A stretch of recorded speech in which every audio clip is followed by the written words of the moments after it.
Tu crois que lorsqu'une femme t'aime, elle te court après. Tu crois que lorsqu'elle ressent quelque chose de fort, elle se rapproche, elle s'ouvre, elle devient plus présente. C'est ce que tout le monde t'a appris. C'est ce que les films, les réseaux et même tes propres attentes t'ont inculqué. Pourtant, la réalité est bien plus dérangeante et bien plus subtile. Parce que parfois, lorsqu'une femme t'aime vraiment, elle t'ignore. Pas par jeu, pas par manipulation, mais parce que quelque chose de plus profond se joue en elle.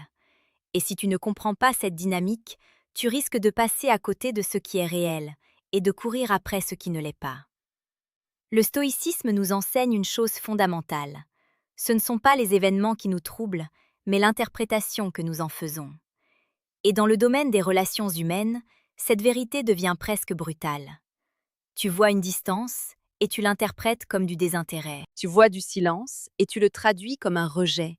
Mais est-ce vraiment ce qui se passe? Marc Aurèle disait en substance que notre esprit colore la réalité selon ses propres jugements. Et dans ton cas, ce jugement est souvent biaisé par le manque, par l'attente, par l'attachement. Tu veux être rassuré, tu veux des signes, tu veux une validation constante. Et dès qu'elle disparaît, ton esprit panique. Mais une femme qui t'aime vraiment n'est pas toujours celle qui te donne tout de suite. Au contraire, elle peut parfois prendre de la distance pour se protéger, pour observer, pour comprendre ce qu'elle ressent réellement. Elle ne veut pas se perdre, elle ne veut pas tomber trop vite, elle ne veut pas s'exposer sans être certaine. Épictète expliquait que l'homme libre est celui qui ne dépend pas de ce qui ne dépend pas de lui.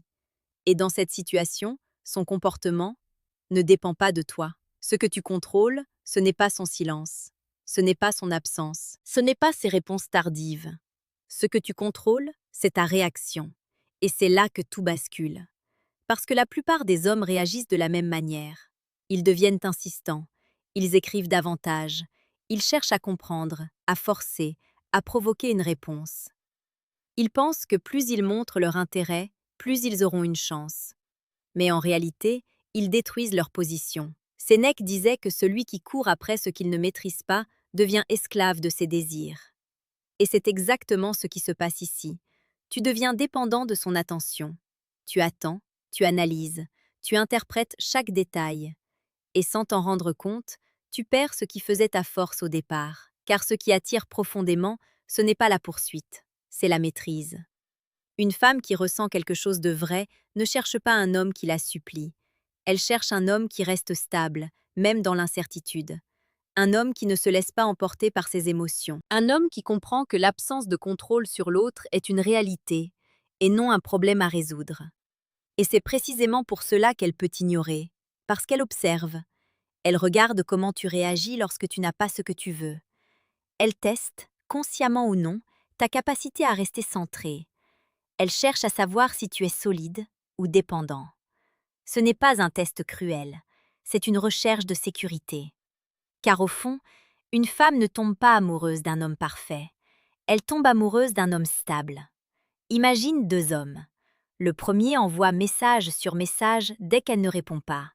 Il devient nerveux, inquiet, presque pressant.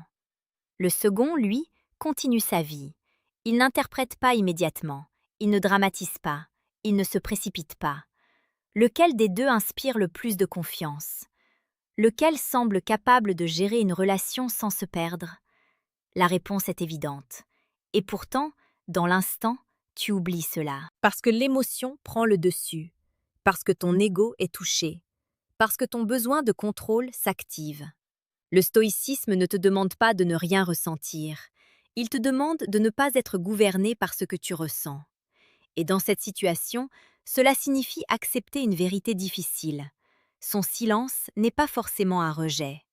Mais ta réaction peut, elle, créer ce rejet. Quand elle s'éloigne, ce n'est pas forcément pour fuir. C'est parfois pour voir si tu vas courir. Et si tu cours, tu confirmes exactement ce qu'elle craignait. Que tu n'es pas encore ancré. Que tu dépends encore trop de l'extérieur. Que tu n'es pas encore capable de rester toi-même, même lorsque l'incertitude s'installe.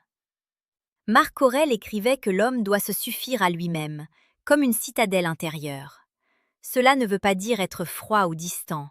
Cela veut dire être stable, être entier, ne pas se désagréger au premier signe de doute. Et c'est précisément cette qualité qui fait toute la différence. Parce qu'une femme qui t'aime vraiment ne cherche pas un homme qui la poursuit sans cesse. Elle cherche un homme qui ne se perd pas, même quand elle s'éloigne. Elle veut sentir que tu es un choix, pas un besoin. Elle veut voir que tu es capable de continuer ta vie sans dépendre de son attention constante. Et paradoxalement, c'est cette capacité à ne pas courir qui la rapproche. Mais attention, cela ne signifie pas jouer un rôle. Cela ne signifie pas ignorer volontairement pour manipuler. Le stoïcisme n'est pas une stratégie de jeu, c'est une discipline intérieure. Si tu fais semblant d'être détaché, elle le ressentira. Si tu cherches à provoquer une réaction, elle le verra. La vraie force, c'est d'être sincèrement centré, de comprendre que ton équilibre ne dépend pas d'elle, de comprendre que ton calme ne dépend pas de ses messages, de comprendre que ta valeur ne dépend pas de son attention. Et lorsque tu atteins cet état, tout change. Parce que tu ne cherches plus à combler un vide, tu partages simplement ce que tu es. Et c'est là que l'attraction devient réelle. Épictète disait que ce qui trouble l'homme, ce n'est pas la situation, mais l'idée qu'il s'en fait. Alors pose-toi une question simple. Lorsqu'elle t'ignore, que te racontes-tu? Te dis-tu qu'elle ne t'aime pas? Te dis-tu que tu n'es pas assez? Te dis-tu que tu dois faire plus? Ou es-tu capable de suspendre ce jugement et de rester stable? C'est dans cette capacité que se joue toute la différence.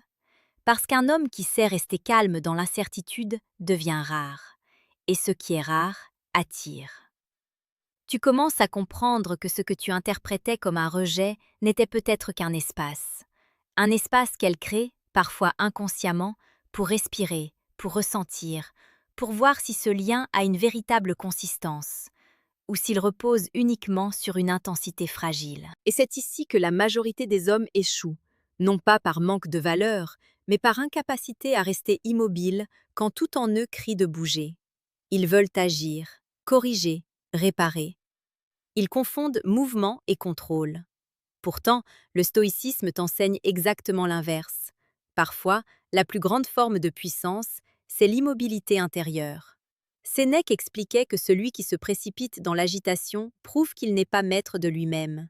Et si tu observes honnêtement ton comportement dans ces moments-là, tu verras que ton agitation ne vient pas d'elle, mais de toi. Elle n'a rien dit pendant quelques heures ou quelques jours, et soudain ton esprit construit des scénarios. Tu passes d'une simple absence à une histoire complète de désintérêt. Tu combles le silence avec tes peurs. Mais le silence n'est pas une preuve, c'est un vide que ton esprit remplit. Et c'est précisément là que tu dois intervenir. Non pas sur elle, mais sur toi. Marc Aurèle rappelait que l'âme se teinte de la couleur de ses pensées. Si tu nourris des pensées d'abandon, tu ressentiras l'abandon, même en l'absence de preuves. Si tu nourris des pensées de calme et de confiance, ton comportement restera aligné, même dans le flou. Et ce comportement, elle le perçoit. Car une femme ressent beaucoup plus ce que tu es que ce que tu dis. Tu peux écrire les meilleurs messages du monde, mais si derrière ces mots il y a de l'anxiété, elle le sentira. Tu peux faire semblant d'être détaché, mais si ton esprit est agité, cela se manifestera tôt ou tard. Le stoïcisme ne te demande pas de contrôler l'image que tu renvoies. Il te demande de devenir réellement stable. Et cela passe par une discipline simple, mais exigeante. Accepter de ne pas savoir. Accepter de ne pas comprendre immédiatement. Accepter de ne pas contrôler le rythme de la relation. C'est difficile, parce que ton ego veut des réponses. Il veut une certitude. Il veut une preuve que tu comptes. Mais la vérité, c'est que cette preuve ne vient jamais de l'extérieur de manière durable. Si tu as besoin qu'elle te rassure constamment pour te sentir solide, alors tu n'es pas encore solide. Et c'est exactement ce qu'elle perçoit. Une femme qui t'aime vraiment peut s'éloigner pour voir si tu restes debout sans elle. Non pas pour te tester comme un jeu, mais parce que c'est ainsi qu'elle évalue inconsciemment la solidité du lien. Elle veut sentir que tu es un homme qui choisit, pas un homme qui dépend. Et ce détail change tout. Parce qu'un homme qui choisit n'a pas peur de perdre. Il apprécie, mais il ne s'accroche pas. Il s'investit, mais il ne s'abandonne pas. Il ressent, mais il ne se laisse pas emporter. Et cette posture crée une forme de respect silencieux. Imagine un instant que tu inverses la situation, que tu sois face à quelqu'un qui, au moindre signe de distance, devient instable, qui cherche constamment à se rassurer, qui a besoin de ton attention pour se sentir bien. Au début, cela peut sembler flatteur, mais très vite, cela devient lourd. Cela crée une pression invisible, une responsabilité que tu n'as jamais demandé à porter. Et c'est exactement ce que tu fais, sans t'en rendre compte, lorsque tu réagis de manière excessive à son silence. Tu transformes un moment neutre en tension. Tu crées une attente. Tu ajoutes du poids là où il n'y en avait pas. À l'inverse, lorsque tu restes calme, lorsque tu continues ta vie sans surinterpréter, tu enlèves cette pression. Tu rends l'espace respirable. Tu deviens quelqu'un avec qui il est facile d'être. Et c'est là que quelque chose d'intéressant se produit. Parce que lorsque tu ne poursuis pas, elle commence à se rapprocher. Pas toujours immédiatement, pas toujours de manière visible, mais intérieurement, elle ressent ce changement. Elle voit que tu n'es pas comme les autres, que tu ne réagis pas de manière prévisible, que tu ne cherches pas à forcer. Et cela éveille sa curiosité. Mais encore une fois, il ne s'agit pas de stratégie.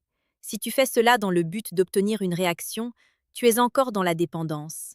La vraie transformation, c'est lorsque tu n'attends plus, lorsque tu comprends que ta stabilité est ta priorité, pas son attention. Épictète disait que le secret de la liberté, c'est de vouloir que les choses arrivent comme elles arrivent. Cela ne signifie pas être passif. Cela signifie ne pas lutter contre ce que tu ne contrôles pas. Et dans ce contexte, cela veut dire accepter qu'elle puisse être distante, sans que cela détruise ton équilibre. Parce que ton équilibre ne doit jamais dépendre d'une seule personne. C'est une responsabilité trop lourde à porter pour elle, et une faiblesse trop grande pour toi. Alors tu changes, tu ne réagis plus immédiatement, tu observes, tu respires, tu laisses passer l'émotion avant d'agir. Tu te rappelles que ce que tu ressens est temporaire, mais que ce que tu fais peut avoir des conséquences durables. Et petit à petit, tu deviens différent, plus posé, plus clair, plus difficile à déstabiliser. Et cette transformation ne passe pas inaperçue, parce que dans un monde où tout le monde réagit vite, celui qui sait attendre devient rare. Et celui qui devient rare devient précieux. Il y a un moment précis où elle le ressent, un moment où elle réalise que tu n'es pas en train de courir derrière elle, un moment où elle comprend que tu es bien avec ou sans elle. Et ce moment crée une bascule. Parce que l'attraction naît souvent là où il n'y a pas de pression, mais surtout là où il y a de la maîtrise. Tu n'as pas besoin de prouver que tu tiens à elle à chaque instant. Tu n'as pas besoin de combler chaque silence. Tu n'as pas besoin de répondre à chaque absence par une action. Parfois, ne rien faire est la meilleure chose à faire, pas par calcul, mais par maîtrise. Et cette maîtrise devient ton langage, un langage qu'elle comprend, même sans mots. Et à ce stade, quelque chose en toi a déjà changé. Tu ne regardes plus son silence de la même manière. Tu ne le subis plus comme une attaque, mais tu commences à le voir comme un espace neutre, presque révélateur. Non pas révélateur d'elle, mais révélateur de toi.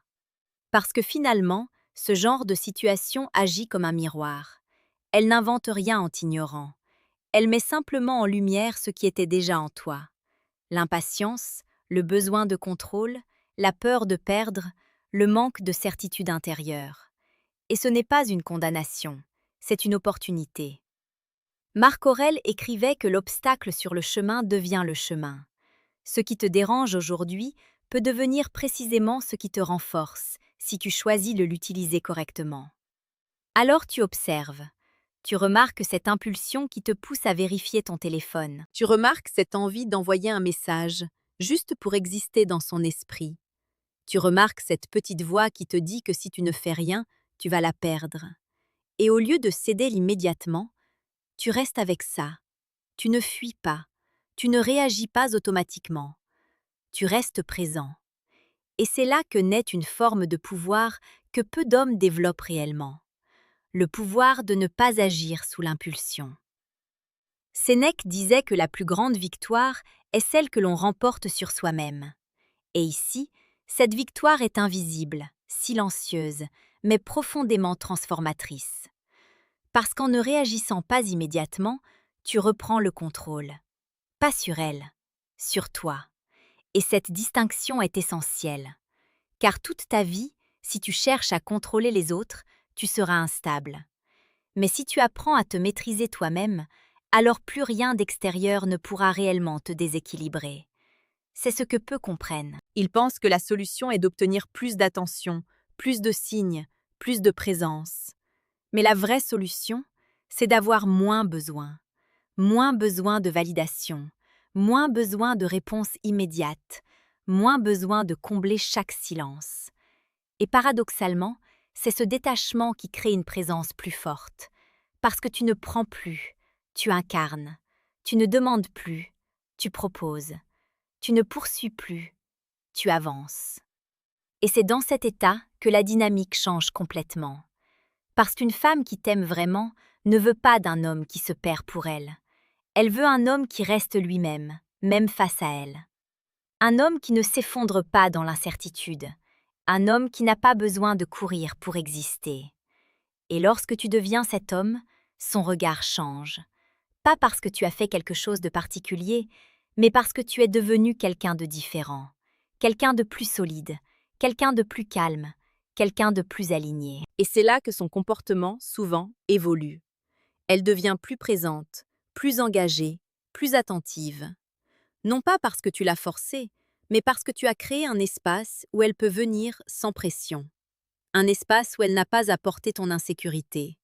Un espace où elle peut simplement ressentir. Et ce genre d'espace est rare, très rare. Alors forcément, il attire. Mais il y a une chose importante à comprendre ici. Tu ne fais pas tout cela pour la faire revenir. Tu fais cela pour devenir quelqu'un de stable, indépendamment du résultat. Parce que si ton objectif reste de la récupérer, de la faire réagir, de provoquer quelque chose, alors tu es encore dépendant. Et elle le ressentira. Le vrai détachement, c'est lorsque tu es prêt à accepter tous les résultats. Même celui où elle ne revient pas. Même celui où elle ne donne jamais ce que tu espérais. Même celui où l'histoire s'arrête. Parce que ta stabilité ne dépend plus de cette issue. Et c'est là que tu deviens véritablement libre. Épictète rappelait que la liberté commence lorsque tu cesses d'exiger que les choses soient différentes de ce qu'elles sont. Et dans ton cas, cela signifie accepter la réalité telle qu'elle se présente, sans résistance inutile. Elle est distante? Très bien, tu restes centré. Elle revient? Très bien, tu restes le même. Parce que ton état intérieur ne doit pas fluctuer au rythme de ses comportements. Sinon, tu redeviens dépendant. Et cette constance devient ta signature. Une signature que peu possèdent et que beaucoup recherchent sans savoir la nommer. À ce moment précis, il y a aussi quelque chose que tu peux faire, presque discrètement. Un rappel à toi-même, mais aussi à celui qui t'écoute, quelque part, dans le même état que toi il y a encore quelques instants. Si ce type de réflexion t'apporte de la clarté, alors reste connecté à ce genre de contenu, parce que la transformation ne vient pas d'une seule prise de conscience, mais d'une répétition constante de vérités simples. Puis, presque naturellement, tu continues. Sans précipitation, sans attente lourde, sans tension. Tu redeviens centré sur ta vie, tes objectifs, ton énergie, ton évolution. Et c'est là que tu réalises quelque chose de fondamental. Ce n'est pas lorsqu'elle t'ignore que tu perds, c'est lorsque tu te perds toi-même en réaction à cela. Et inversement, ce n'est pas lorsqu'elle revient que tu gagnes, c'est lorsque tu restes stable, peu importe ce qu'elle fait. Parce que ta véritable force n'a jamais été dans sa présence. Elle a toujours été dans ta capacité à rester entier. Et c'est exactement ce que le stoïcisme t'enseigne depuis le début. Revenir à toi, encore et encore, jusqu'à ce que plus rien d'extérieur ne définisse ton état. Et juste avant de conclure, il y a une parenthèse que je veux ouvrir avec toi, simplement parce qu'elle peut t'aider à aller encore plus loin dans cette compréhension. Petite parenthèse, les amis. J'ai créé un manuel complet sur la séduction stoïque. Il t'apprend comment parler avec maîtrise pour créer une vraie attraction. Le lien est en première ligne de la description. On continue. Parce que oui, comprendre est une chose, incarner en est une autre. Et plus tu pratiques cette stabilité, plus elle devient naturelle. Plus tu te rends compte que tu n'as plus besoin de forcer quoi que ce soit. Plus tu attires, sans chercher à attirer. Plus tu inspires, sans chercher à impressionner. Et finalement, tu comprends le sens profond de cette phrase que peu saisissent réellement. Si elle t'aime vraiment, elle peut t'ignorer. Mais si toi, tu te maîtrises vraiment, tu ne te perdras jamais.